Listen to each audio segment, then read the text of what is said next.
3 de 15 ou 4 de 8? Afinal, da onde surgiu essa teoria? Quando eu comecei a treinar lá em 2009, no surto de gripe suína H1N1, existia um grande mito dentro das academias. 3 de 15 é para definir, 4 de 8 é para ficar grande, ou seja, hipertrofiar. Aí eu naturalmente, como leigo, pensei, eu quero deixar os músculos visíveis, então eu vou fazer um treino todo 3 de 15.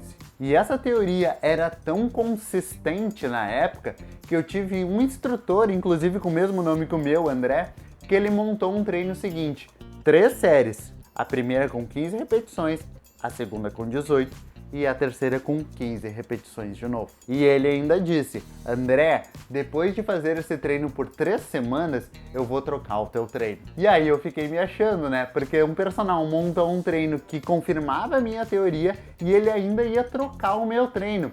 Porque eu não sei como é que é na sua academia, mas a troca de treino em academias é uma coisa bem milagrosa de acontecer, né? Ainda mais se você treina em redes grandes como Smart Fit ou outras do tipo. Mas voltando ao assunto, eu achava que com aquele treino e com as futuras trocas, cara, eu ia ficar assim, ó, fibrado, com a musculatura muito aparente.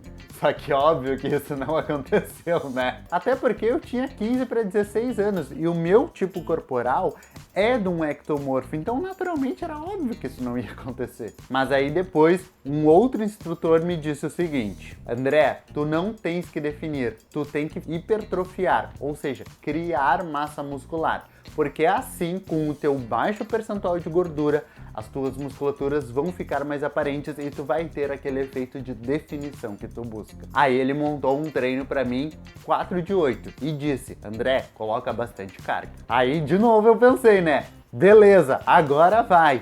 Vou meter o shape. Isso eu tinha de 16 para 17 anos. Eu me achava um monstro na academia, porque eu, como era adolescente, teoricamente a gente é mais fraco que um adulto jovem.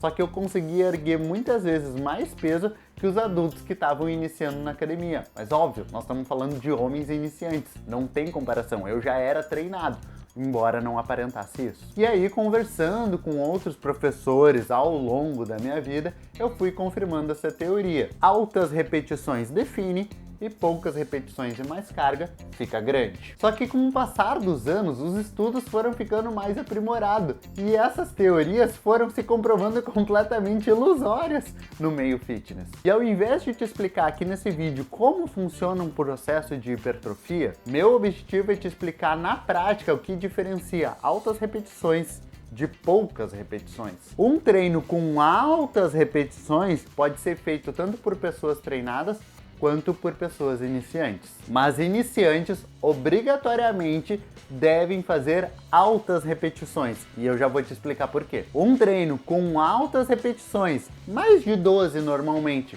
vai te propiciar ter um bom entendimento biomecanicamente como funciona o exercício. Porque, obviamente, quando a gente coloca altas repetições, você não vai colocar altas cargas. E o fato da carga ser baixa propicia que você tenha uma boa memorização neural de qual musculatura deve ser ativada. E com o passar das repetições, o exercício torna-se mais difícil e, por tabela, a sensação de queimação virá. E quando chegar a sensação de queimação, o seu corpo naturalmente procurará roubar para completar as suas, 18 repetições. E caso você não tenha visto esse vídeo aqui, quando a gente fala de altas repetições, a gente está falando especificamente da valência da resistência muscular. E nesse vídeo eu ainda falo que a valência da resistência muscular é a base para você desenvolver aquela que eu considero a valência mais importante para a saúde e qualidade de vida. E esse meu raciocínio vem justamente por causa da memorização neural que o treino de resistência muscular propicia para você. Porque você precisa desenvolver uma boa memorização neural, que significa a mesma coisa que consciência corporal, para você desenvolver a próxima valência que eu vou falar agora no vídeo. E agora eu tô falando da valência da força, que de lógica completamente inversa, se com altas repetições eu desenvolvo resistência muscular, com baixas repetições eu desenvolvo força muscular. E quando eu falo de baixas repetições, eu me refiro de 2 a 6 repetições no máximo. Quando você trabalha com baixas repetições, você naturalmente trabalha com altas cargas. Que se você não tiver uma boa consciência corporal, você não conseguirá ativar a musculatura alvo isoladamente. A valência da força é a mais importante na prevenção de osteoporose. Na prática, ela vai te deixar uma pessoa muito mais funcional, sem depender da ajuda dos jovens, por exemplo, para fazer força por você. Sabe aquele conceito de vovozinha fraquinha, vovó frágil?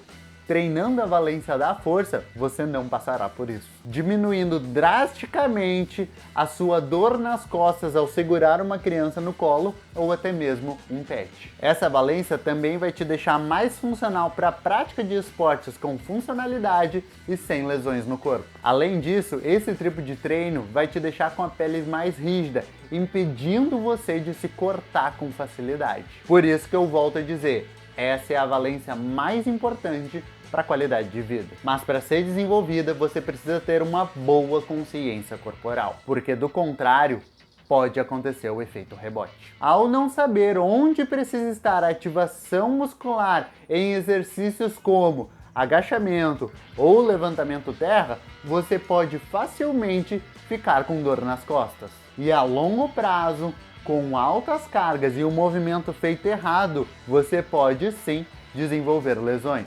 E diga-se de passagem, é o que mais acontece nas lesões oriundas do CrossFit.